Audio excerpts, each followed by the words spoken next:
आज हम लोग यहाँ पर साइंस में लाइट का हम लोग रिफ्लेक्शन और रिफ्रैक्शन देखने वाले हैं। अब इस रिफ्लेक्शन और रिफ्रैक्शन को देखते समय कहाँ से रिफ्लेक्शन और रिफ्रैक्शन देखना है, तो हमको स्पेरिकल मिरर के बारे में। अब ये स्पेरिकल मिरर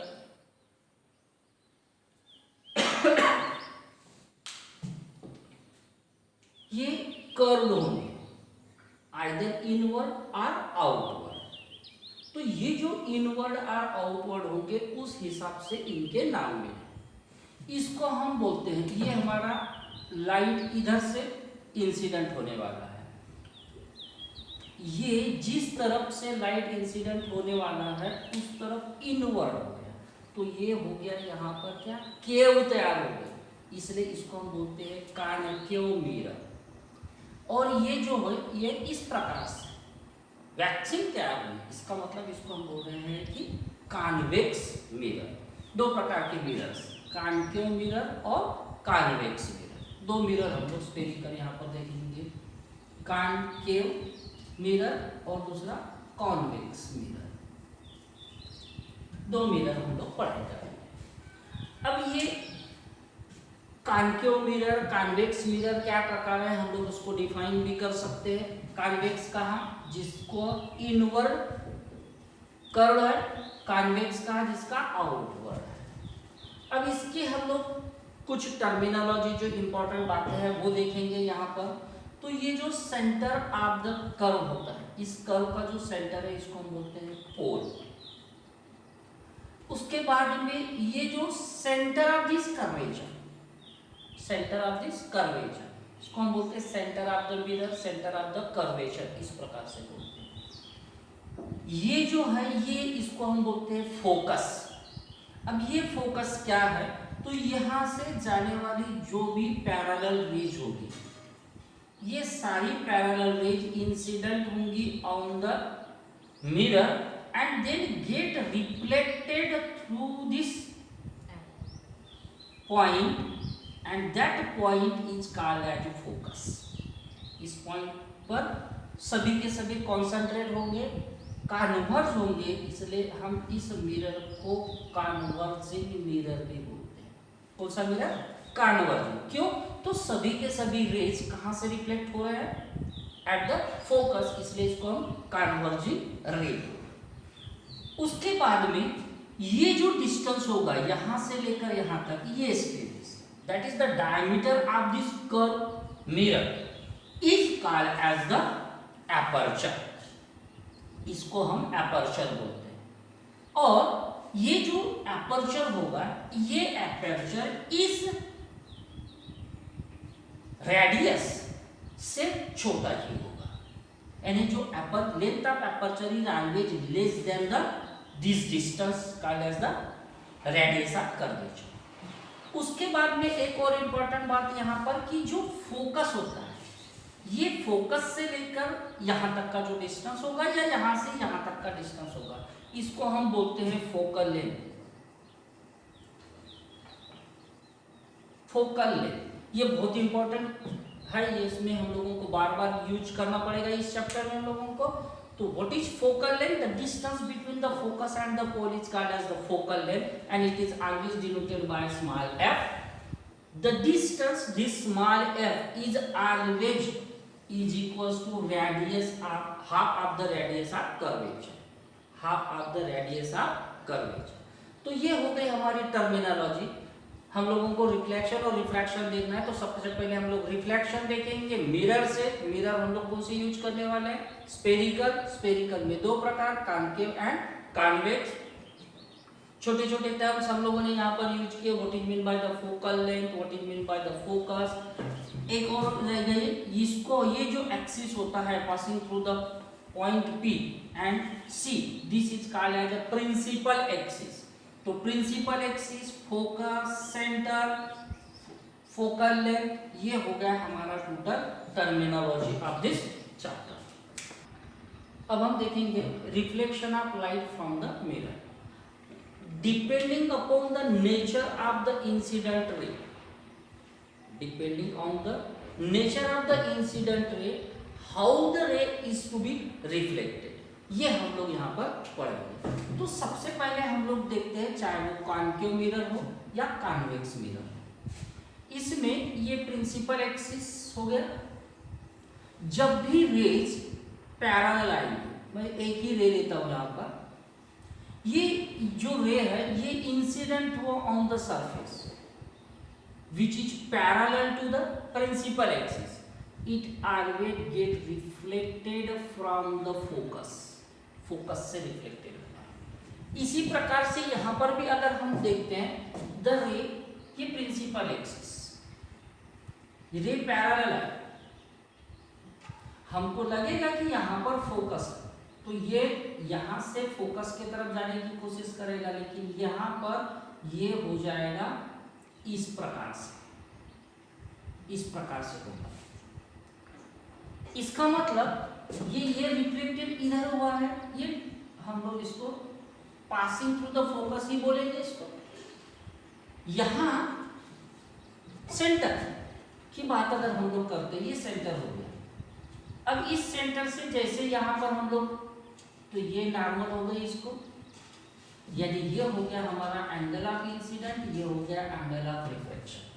यहाँ पर भी ये सेंटर से हम लोग ऐसे परपेंडिकुलर डालते हैं, तो ये हो गया हमारा एंगल ऑफ इंसिडेंट और ये हो गया हमारा angle of reflection. The law of reflection is obeyed in each case, that is angle of incident is always equals to angle of reflection, हर बार ये मैनेज होगा। सिर्फ नेचर किस प्रकार से, अगर वो parallel to the principal axis अगर होता है, इसका मतलब वो फोकस से ही पास होगा। अब हम सेकंडली देखते हैं, हमारे पास में सेकंड केस है कि पासिंग थ्रू द फोकस होगा, प्रिंसिपल फोकस से पास होगा, तो वो किस प्रकार से रिफ्लेक्टेड होगा। ये हो गया हमारा कर्वेचर, ये हो गया फोकस। अब यहां से अगर ये फोकस से यहां इधर जाता है, तो ये इस प्रकार से रिफ्लेक्ट होगा। ये हो गया इंसिडेंट, ये हो गया फिर से वही ओबेड होगा यहाँ पर एंगल ऑफ इंसिडेंट, ये हो गया एंगल ऑफ रिफ्लेक्शन। यानी अगर फोकस से जाता है तो कहाँ कैसे रिफ्लेक्ट होगा, parallel to the principal axis. यहाँ पर क्या देखें, if it is incident on the incident parallel to the principal axis then get reflected from the focus। यहाँ हम लोग देख रहे हैं कि जब फोकस से जाते हैं तो parallel to the principal axis आता है, तो इस प्रकार से ये वाइस वर्सा उलट काम होता है, यहाँ पर भी उसी प्रकार से होगा। अब हम तीसरी पार्ट देखते हैं, यहाँ पर पासिंग थ्रू द सेंटर, ये हमारा कर्वेचर है, ये सेंटर, ये सेंटर से पास हो रहा है ऐसे, तो ऑब्वियसली ये खुद ही यहाँ पर परपेंडिकुलर है, नॉर्मल भी बोलेंगे, यानी जैसा इंसिडेंट होगा वैसे ही रिटर्न होगा, जहां से गया वहीं से वापस होगा। ये बात हम लोगों को ध्यान में रखना है। यानी पहली केस में पैरेलल, सेकंड केस में पासिंग थ्रू द फोकस, तीसरी केस में हम देखें पासिंग थ्रू द सेंटर, और हमारा फोर्थ केस है पोल से, ये फोर्थ केस, ये प्रिंसिपल एक्सिस, यानी यहां पर हो गया पोल। अगर ये यहां से इंसिडेंट होगा तो ये इधर आएगा, फिर से एंगल ऑफ इंसिडेंट और ये एंगल ऑफ रिफ्लेक्शन। इस प्रकार से हम लोगों के पास में रिफ्लेक्शन के अलग अलग प्रकार यहां हमको देखने मिले। Parallel to the principal axis, passing through the focus, passing through the center and incident on the at the pole। इस प्रकार से चार अलग अलग हम लोगों ने रिफ्लेक्शन दी। अब इसी के भरोसे, यानी जिस प्रकार से हमारा रिफ्लेक्शन होगा उसी प्रकार से क्या मिलेगा हम लोगों को, यहाँ पर जो इमेज होगी। अब तक हम लोगों ने सिर्फ रेज पैरेलल किस प्रकार से, मान के चलो ऐसी कोई इमेज अगर हम लोग यहाँ रखते हैं, तो इमेज कि जो ऑब्जेक्ट रखते हैं तो ऑब्जेक्ट की इमेज हमको कहाँ मिलेगी उसके बारे में हम लोग डिस्कस करेंगे यहाँ पर। Image formation by concave mirror. तो सबसे पहले हम लोग देखते हैं, ये यहाँ पर हमारे पास में मिरर हो गया। अब एट इंफिनिटी देखते हैं, ये ऑब्जेक्ट है हमारे पास, ये क्या हो गया ऑब्जेक्ट। अब ऑब्वियसली यहां से सभी रेज कैसे जाएंगे, पैरेलल जाएंगे, तो रिफ्लेक्ट कहां से होगा, एट द फोकस। इसका मतलब अगर ऑब्जेक्ट, हमारा जो ऑब्जेक्ट है वो ऑब्जेक्ट इंफिनिटी पर होगा, ऑब्जेक्ट कहां पर होगा इंफिनिटी पर, तो इसकी इमेज कहां पर दिखेगी, एट द फोकस। यानी ऑब्जेक्ट हो गया इंफिनिटी, तो हमारे पास में इमेज कहां मिलेगी, एट फोकस। अब फोकस पर सभी के सभी रे कॉन्सेंट्रेट होते हैं, इसका मतलब इमेज कैसी दिखेगी हम लोगों को, very small, called as a point. क्या मिलेगा यहां पर हम लोगों को, पॉइंट मिलेगा। और ये जो इमेज होगी ये रियल होगी, लेकिन उल्टी इमेज बोलते हैं। वो उल्टी इमेज यहाँ पर हम लोगों को समझ में आएगा नेक्स्ट सेक्शन में देखते हैं। दूसरी, अब ये हमारे पास में सेकंड केस है, ये हमारा फोकस, ये हमारा सेंटर। अब हम लोग यहाँ पर रखते हैं कि कोई भी इमेज जो होगी वो इमेज बियॉन्ड सी यहाँ पर रखे हम लोगों ने। अब यहां पर रखने के बाद में यहां से एक रे पैरेलल जाएगी, तो कहां से वापस आएगी, एट द फोकस। दूसरी रे यहीं से जाएगी एट द फोकस, और कैसी वापस आएगी, एट द पैरेलल। इसका मतलब हमारे पास में जो इमेज है वो इमेज कहां पर मिलेगी, यहां पर बिटवीन सी एंड एफ। कहाँ मिलेगी, बिटवीन सी एंड एफ। देखो ये एक हो गया, ये रिफ्लेक्टेड हो गया, ये इस प्रकार से इंसिडेंट होगी, ये फोकस से जाएगी, तो हमारी जो इमेज होगी वो कहाँ मिलेगी, बिटवीन सी एंड एफ। अब ये जो इमेज है ये देखो, ये इस प्रकार से होगा, ये जा रहा है स्ट्रेट इस प्रकार से, राइट। अब यहां से ये होगा इस प्रकार से, ये एज इट इज रहेगा। इसलिए हम लोगों को इमेज कैसी मिलती है, इन्वर्टेड इमेज मिलेगी जब रिफ्लेक्टेड होंगी। कहां पर रखी है, बियॉन्ड सी, सी के बाजू में रखी हुई है, तो हमको जो फोकस उसकी जो इमेज मिलेगी वो इमेज कहां मिलेगी, बिटवीन सी एंड एफ। अब तीसरी केस देखते हैं हम लोग। थर्ड केस में हमारे पास में जो इमेज रखी है वो सी पर रखी हुई है, इमेज कहां पर रखी हुई है, सी पर रखी हुई है। तो ये जो सी पर की जो इमेज होगी ये इस प्रकार से इमेज होगी। अब ये इमेज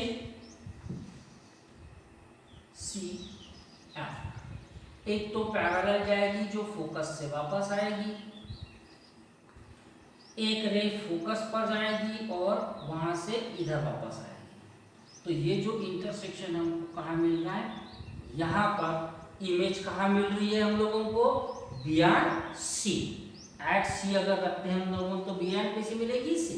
लेकिन अब देखो हमारा ऑब्जेक्ट कैसा है, छोटा, तो हमको इमेज कैसी मिली, एनलार्ज मिली। फिर से वो रियल होगी और इन्वर्टेड होगी, उल्टी इमेज यहाँ पर होगी। नेक्स्ट उसी प्रकार से अगर हम यहाँ पर हमारे पास में कुछ डायग्राम्स दिए हुए हैं, इसको हम अगर ऑब्जर्व करते हैं तो एट एफ पर होगी तो हमको इन्फिनिटी पर मिलेगी, हाईली एनलार्ज होगी, रियल और इन्वर्टेड होगी, जिसकी इमेज यहाँ पर हम लोगों को दिया गया है। और लास्ट में between P and F, between P and F होगी तो हमको किस प्रकार से मिलेगी, इसके बारे में भी हम लोगों को यहाँ पर दिया गया है। That's all. अब ये जो हम लोगों ने इनके इमेजेस के बारे में देखे, इसी प्रकार से हमारे पास में इसके यूजेस कहाँ कहाँ होते हैं वो भी देखना है। तो हम लोग देखते हैं जो टॉर्च होती है, वो टॉर्च में देखो बल्ब यहाँ पर लगा हुआ होता है, और ये जो कर्व है, कैसा है, कॉन्केव है। इसका होता है कि सारे के सारे रे क्या हो जाएंगे, रिफ्लेक्टेड जब होंगे तब पैरेलल बीम में मिलेंगे, हमको आगे का जो लाइट है वो लाइट एक जैसे मिलेगा, इसलिए हम लोग इसको लाइट में भी यूज करते हैं। उसके बाद में सेविंग मिरर, जो सलून्स होते हैं, अब सलून में मिरर लगा हुआ होता है, वो एक प्रकार से कॉन्केव मिरर होता है जिसमें हमारा छोटा जो चेहरा होता है वो एनलार्ज दिखे, ताकि वो जो सलून वाला होता है उस सलून वाले को हमारी सेविंग करने में या जो हमारी हेयर कट करने में उसको ईजीएस्ट हो जाए। साथ में डेंटिस्ट लोग, अब डेंटिस्ट लोग हमारे मुंह के अंदर में डेंटिस्ट लोग क्या करते हैं, अपना वो जो मिरर के से देखते, कौन सा मिरर, कॉन्केव मिरर यूज करते हैं, जिनसे हमारी जो इमेज है वो इमेज हमको हमारी इमेज अच्छे से मिले, जिससे हम जो हमारा जो फेस है वो फेस सही तरीके से आइडेंटिफाई हो जाए। उसके बाद में सोलर फर्नेस देखे हम लोगों ने, सिंपल छोटे छोटे थे तो हम लोगों ने कुछ प्रैक्टिकल्स भी किए होंगे या कुछ खेल भी खेले होंगे, जिसमें हम लोगों ने सन रेज को एक कॉन्सेंट्रेट करते हैं, वो एक्चुअली मिरर नहीं, वो लेंस होता है, उसके बारे में भी हम लोग बाद में डिस्कस करेंगे। लेकिन जो लेंस जो मिरर होगा, इस मिरर को फर्नेस के लिए, जो सोलर फर्नेस होता है, हाई एनर्जी हाई हीटिंग की इसमें यूज किया जाता है।